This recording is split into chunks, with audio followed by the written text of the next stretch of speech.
The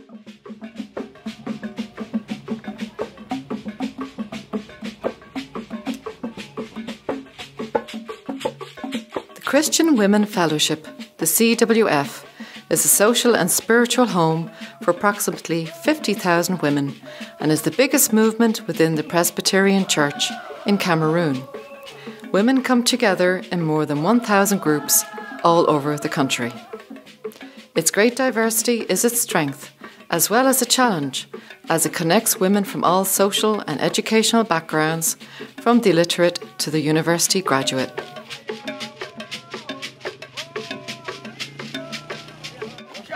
This is Stella Timbong. She lives in Bambili, a small village in the grasslands of northwest Cameroon. Stella cares for her family, works on the farm and raises pigs and fowl. She sells her farm products at the local market, where she also runs a small hairdressing salon. As in many countries around the world, women shoulder the responsibility for the well-being of their families and the education of their children. I'm a member of CWF because the way I saw them doing their things, I love it. When you annoy somebody, the person just take it normal. And then, so when I saw it like that, I like to join them because I used to be annoyed when somebody find me a problem. So inside the CWF, we used to help each other when they have problem. When you are sick, they also donate money and give to you to buy drugs. And then they used to help when you are unable to work farm. They come and help you to work with the children. And then we do things together.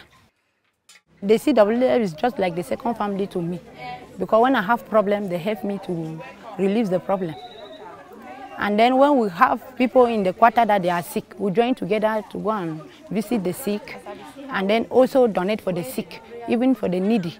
We used to earn money and go and give the needy. The one broke, scatter, then this one crop. The thing that I especially like in CWF, because I learn how to pray and also sing when I have problem. And then when I'm singing, I feel fine. And then even to learn how to drum and learn how to follow the Bible. Because I did not know how to follow the Bible. Now that I'm in CWF, they direct me how I can follow the Bible.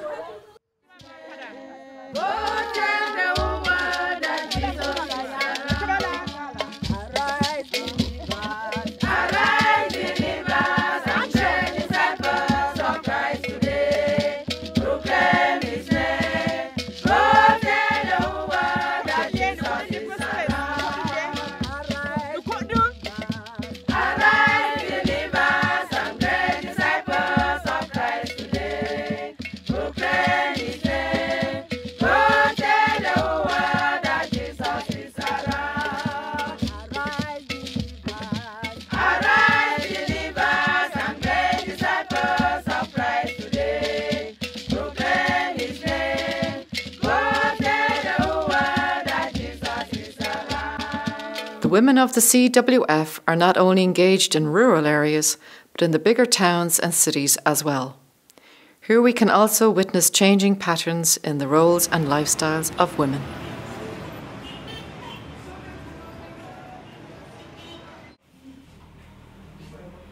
One of the youngest members of the CWF is Esther Efete Eko. She lives alone in a small apartment in Limba, in southwest Cameroon. She works as a bookbinder in the Presbyterian printing press. Esther is also a young elder in her congregation.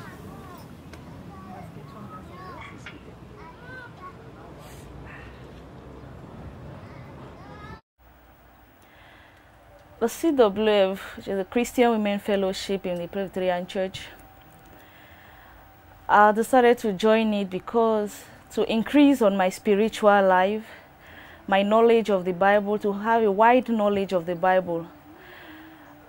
Unlike other groups, they do carry out Bible studies, but I think with CWF it is more intensive because they have a study material, a guide that they follow. Apart from the Bible studies, the CWF equally carry out social activities like cookery lessons and needlework lessons practically. And this has helped to empower most women in their movement, because it has create self-employment, and these women has equally taught their children, some of them, which has helped them to generate income for themselves. That has gone a long way to help the home, the society, and equally to help in their contributions in the church. So I think it's a place to be, it's a learning ground, and I encourage most young people to join the movement. In the CWF movement, I have some role models like Mama Ida Mallet, Mama Emilie Martin, Mama Anna Tago, Mama Emilia Ifanga, and many others. Their lifestyle has been worth emulating, and so it's a lifestyle that every young girl will want to follow, so as to be like them. If you permit me, I'll go back a little bit. Even though at the time I was only a little girl. But I remember in the village, Ikliwindi, when I was a little girl, I used to see missionaries come on their tours, and sometimes the wives accompanying them. And while they were about their business with the catechists and the elderly people around, like my father, who was a teacher, a mission teacher, the missionary's wife will be with the ladies, women, in the church house, singing, and mostly doing needlework, knitting, and Bible studies, I suppose. At the time, I didn't understand what it was all about. But as time went on, I got to know what they were doing, the work they were doing, and the service they were rendering. And I heard them, they would be singing, and then they call themselves Ndola Bitu. That is in the Douala language. And that means the love of women. And of course, they did all activities. So if we're talking about CWF, we'll say it started far back as that. I cannot remember what year and so on. But I remember as far back as when I was a little girl. And as time went on,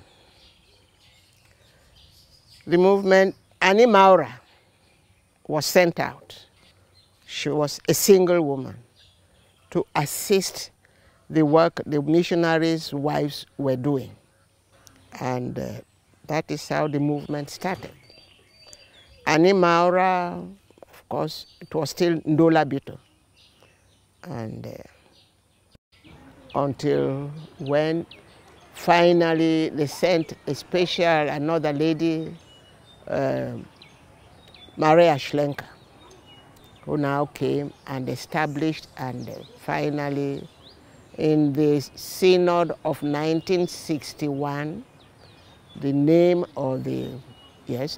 was given as CWF, meaning Christian Women Fellowship. That is when it was actually inaugurated.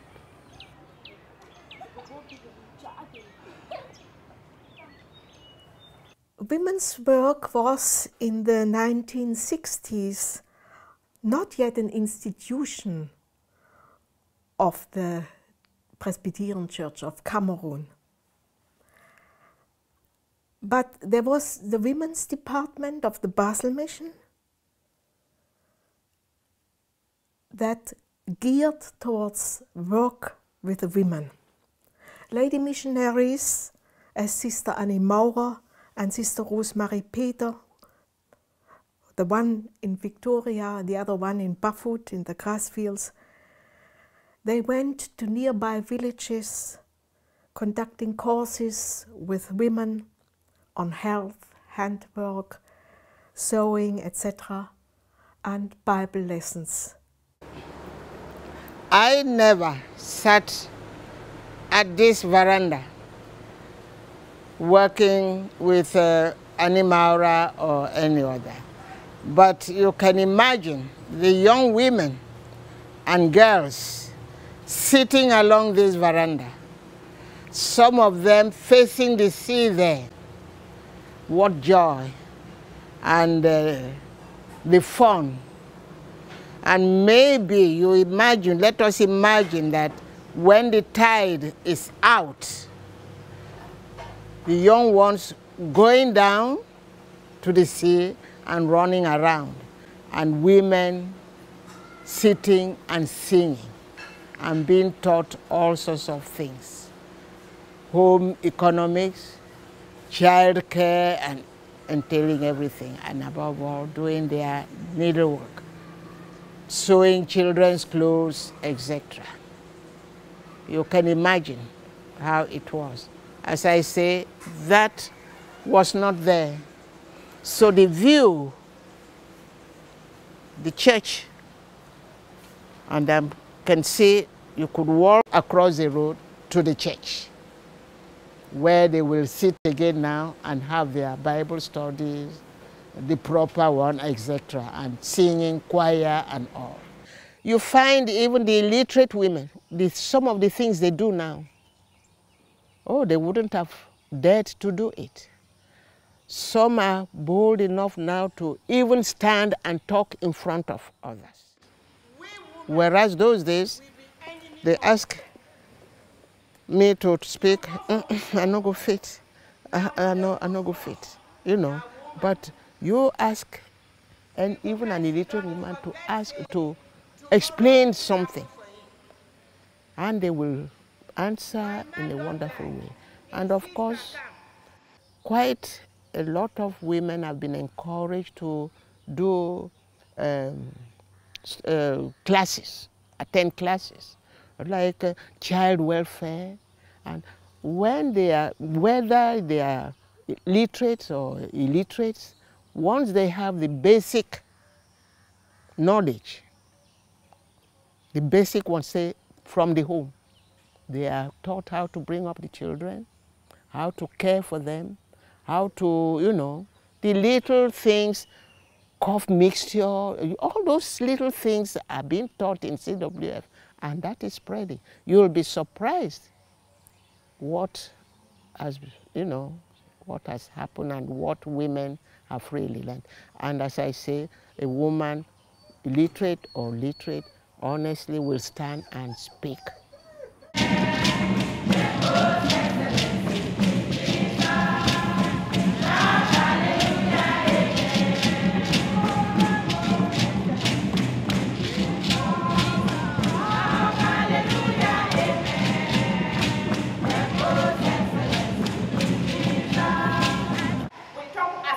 Since the beginning of the CWF, Basel Mission, now known as Mission 21, have been supporting women's work financially and with personnel.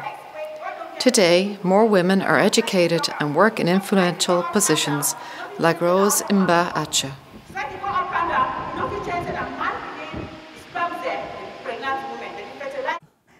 I'm a judge of the Court of Appeal of the Southwest region.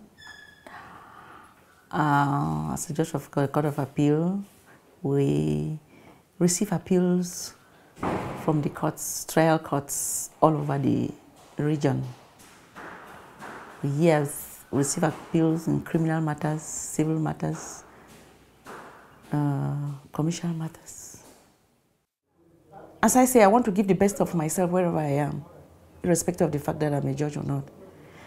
But in the society, out of the court premises, wherever you are, when they introduce you as a judge, everybody's like, everybody's like, and when you are in an environment, everybody wants the best from you.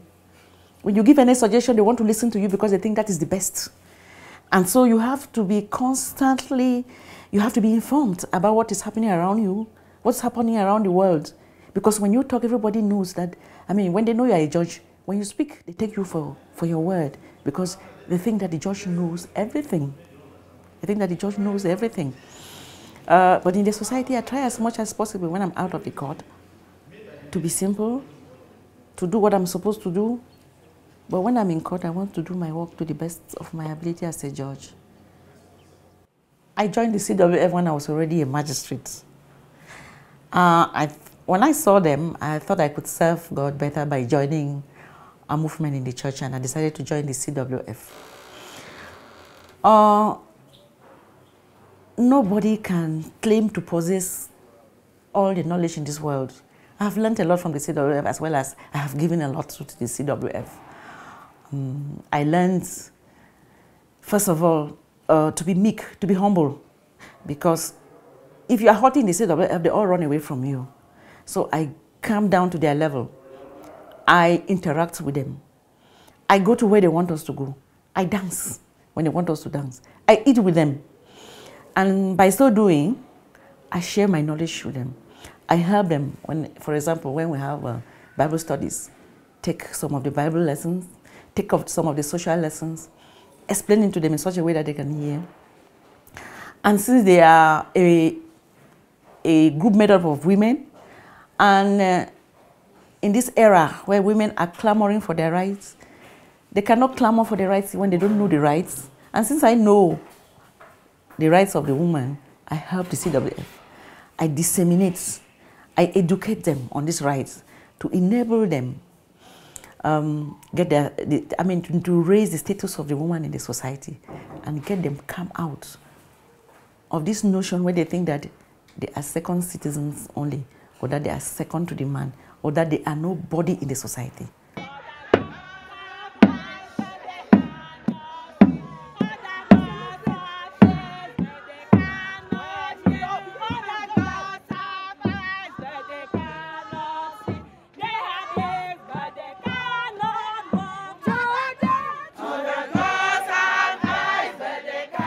One of the CWF's highlights is the annual rally, where women celebrate, singing newly composed songs, participating in a Bible quiz, performing plays, and exhibiting their own products. The CWF as a movement has so many challenges. The first challenge, a very big challenge, we can name it, is that to bring together women of different backgrounds, of different social activities, of different educational levels to contribute in the society and in the church. We know that the studies that they do, the Bible studies and the social lessons, are the same for women of all levels. Whether you have not gone to school, or you are a doctor, or you are a magistrate, we do the same studies. And so it is a challenge for the department to be able to draw up programs that will be able to meet the needs of these women. It is also a challenge because financially it is demanding to be a CWF woman. You have to contribute to the upkeep of the group to which you belong. You have to contribute to the evangelization in the church. And this is really, really demanding because the women are mainly the breadwinners in their homes because they produce the food, they feed the family, and some of them even send children to school. So there is a big challenge being a CWF woman. Lord, show me wherever you want to show me.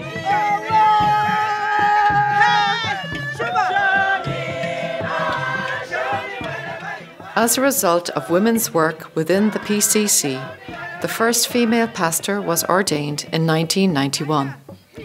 Today there are 51 women working as parish pastors within the Presbyterian Church. You know, I am a pastor's wife, although my husband is of late. And since I was coming from a background, both families, that is the family of my husband and my own family, we have known Christ. And I got married into a family where my husband became a pastor, and I lived and worked with him as a pastor's wife, and that I learned and understood what it means to serve Christ. And when my husband died in 1982, so actually I am a widow now for 29 years. I had to go to secondary school. And I went back to secondary school. In my school, that is this progressive, PCHS, Bamenda. I was known there as they were calling me already a pastor. And the chaplains who were doing chaplaincy discovered me in the college, and then they made me a student elder. So the church had given the go-ahead for women to do theology and be trained as pastors in the PC, that the PCC. And they were dragging their legs, and Perpetua Funky, who is doctor and reverend now, was the only one who was in the seminary at that time. So for the CWF, their importance cannot be overemphasized. It is there, it is known, it's where the CWF.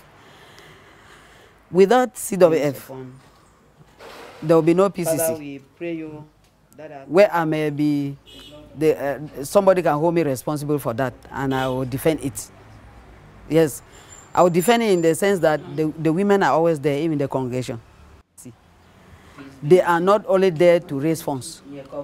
They are there to do many other things. Prayers for people, taking care of the needy, visiting the prisons. Well, I don't know how I can enumerate the activities of the CWF. Besides their Bible studies and other social concerns that they have. And I tell you that without PCC, without CWF, the PCC will be very much, will be lacking. Yes, because the women are there. You'll find them, they are happy, they are cheerful, they are ready to carry out a service. The CWF not only cares for the spiritual and social well-being of women, but has started a new project to improve on the economic situation for women, namely the Women's Economic Empowerment and Literacy Project, WEELP. WEELP invites self-employed rural women to share and improve on their abilities and experiences in order to overcome poverty on a long-term basis. With economic power, women will also gain more power socially and an improved self-esteem, which will give them a feeling of independence and control over their own lives and decisions. WEEP really helped me a lot in my life, because the first time that I was moving without WEEP, I did not know the way that I was driving, because when I was making my business, I was not realizing what I'm gaining or I'm losing. So when I joined WEEP, and then they taught me how to do the business and record what I'm selling every day. At the end, I calculate and get what I'm gaining. And then the one that I'm not gaining, I leave it and do but the one that I'm gaining. From then, my business grew, and then I have money from then to pay my children's school fees, also take the children to the hospital, even my own self, and even to pay my church contribution and my group due. I learned a lot from WEEP. I did not know that they used to feed pig inside pan or give food to pig. We used to give only grass to pig and waste food. So now we know that we can go to the market and buy wheat brown or soft and come and mix the waste from the kitchen and give to the pig. Go on top of the mountain. On top of the mountain so that it goes round. Voila.